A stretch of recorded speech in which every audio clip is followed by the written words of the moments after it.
y'all, it's Jentayah. Thank you so much for tuning in for yet another video. If you're a returning subscriber, I hope you're doing well. And if you're new here, I hope you stick around for a little bit. So today's video is going to be a 2-year lock update. I'm going to try to make this video as quick as possible because I have been trying to record this video over and over. And I don't know how many attempts this is now. It's probably like attempt number 3 or 4. And hopefully this one is successful because I want this video to go up. And my child, she's listening to her baby shark in the other room, so excuse the screams if you hear any. Alright, so the last video that I made with this, my locks were definitely not this length. So today I am 2 years 5 months in. I'm recording this on March 31st. So I'm 2 years and, well, April 1st will be 2 years and 2.5 years. So really I'm 2.5 years into this game here, into the lock community, and I love it. It has been one of the best decisions I've ever made because I was a lazy natural and I needed that convenience of not having to do my hair and stay up for hours and hours and hours consistently, like every week, washing, detangling, doing twist outs, or whatever the case may be.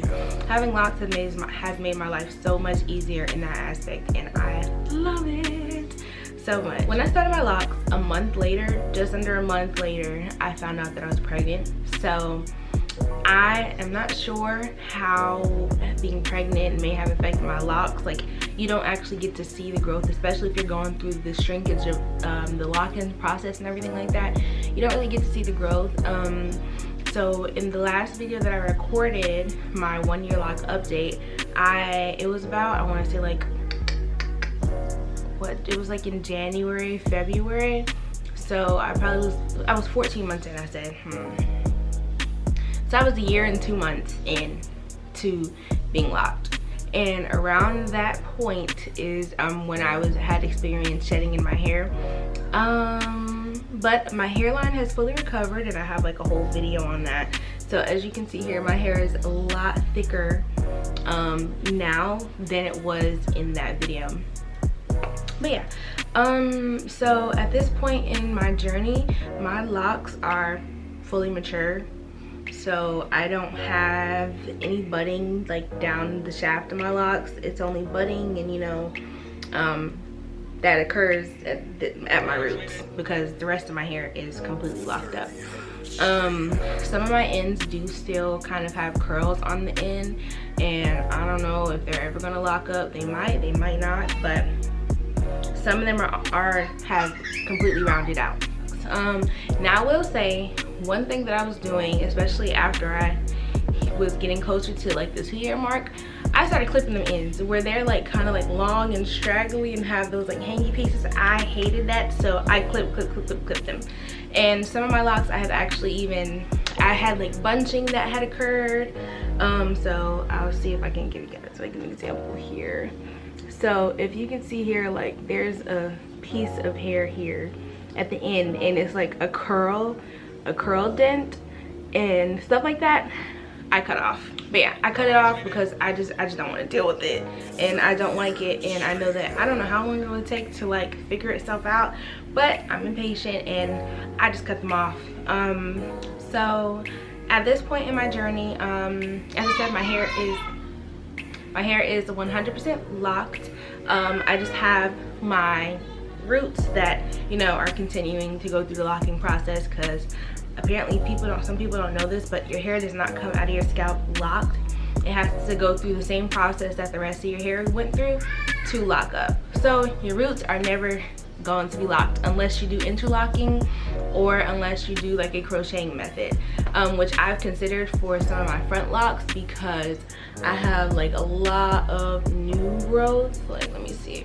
Yeah, like I have a lot of new growth, which this is actually retwisted. Let me see. But yeah, all of this is new growth that is not locked, and the locked portion of my hair starts here. And some of my locks are thinner than the others. I was considering getting some lock maintenance because after having my daughter, some of my locks thinned out and now they're thickening back up. So there's like a awkward thin piece in between the two thickness portions of my locks. So I've considered getting some lock maintenance for that. We'll just have to see. Last year I made a post on Instagram about this, and if you don't follow me on Instagram, I'll link it right here, or I'll put my @name right here. It's the same as my YouTube. Make sure you hit me up over there, or you follow me over there, because I'm the most active on Instagram. I made a post on Instagram talking about how I dyed my hair 7 times last year. I thought it was like 4, but after doing some careful counting, or I think 7 times since I've had my locks in the last 2 years. So at this point, my hair is dry. She needs some help, and I have been kind of trying to retrace my steps with my hair. I know essentially I'm gonna have to cut my hair as it continues to grow out, and that's what I plan to do. Because a lot of my hair is just like super dry and hard, and it's kind of sometimes hard for it to maintain moisture. So my locks were like super hard using just oil and water. I am an advocate for adding conditioner to your lock routine. So at this point in my lock journey, I've been going through a bunch of different products, but I will link down in the description box the products that I've been using recently that have been super helpful. My loctician, she has a product line called the Hyacinth Collection, and it has definitely been helping out with my hair. I started off with adding a leave-in to my routine. So I spritz my hair with water, do the leave-in, and then I cover that up with some oil, or I seal in that moisture with an oil. And that alone helped out a lot with my dryness and my locks. So now I'm switching products just a little bit, because she sent me a box of goodies from her line, and it was literally a whole line. So soon I'm going to be doing an ACV cleanse, because she has one. And if you guys haven't seen my ACV video, I did a video on that to show how I do my ACV rinse at home.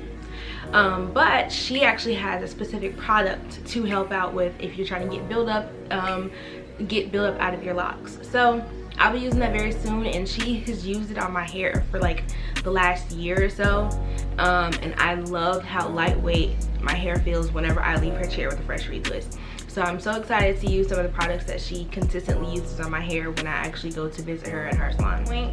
I know a lot of people are wonder when the dropping process happens, and I want to say that I saw my locks like begin to drop and like actually lose the curl pattern around the 9 to 12 month mark. And from there it's just been length. So your hair just continues to just grow. Now that, you know, the whole shrinking process and the whole locking process is over, your hair can just grow and like kind of do its thing. I think that's really all that I have been doing with my hair. I will say, since I have locked my hair, my scalp has become 1,000 times more sensitive. I did not consider myself a tender-headed girl when I was a loose natural, because I was obviously that constant manipulation weekly of your hair. Your scalp kind of gets used to it. But even putting my hair in a ponytail, I can't go a whole day without like a bun in my hair, because my scalp is just really here is so tender. I did 4 braids the other day in my hair into a low bun, and my scalp was screaming. I had to take them things out, so that didn't last for too long. And retwist, whenever I get my 2-strand twist, my scalp be screaming for like the days that I keep it in. I used to be able to keep my twist in for like a week or longer, but now, last time I had them in, 4 days. That was it, 4 days ish, and they had to come out my scalp because they was hurting. So I do want to try more styles whenever I go get my retwist, but I'm just hoping I can keep them in for long enough, because you know you got to pay that extra fee for it.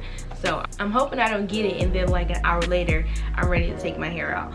So yeah, and I'm gonna add a side-by-side for you guys to see the length difference at 2.5 years to 14 months. So thank you guys so much for watching, and I hope that you go click on another video. Make sure you follow me on all my socials, and if you made it this far in the video, leave a green heart in the comments. Thank you guys. Bye bye.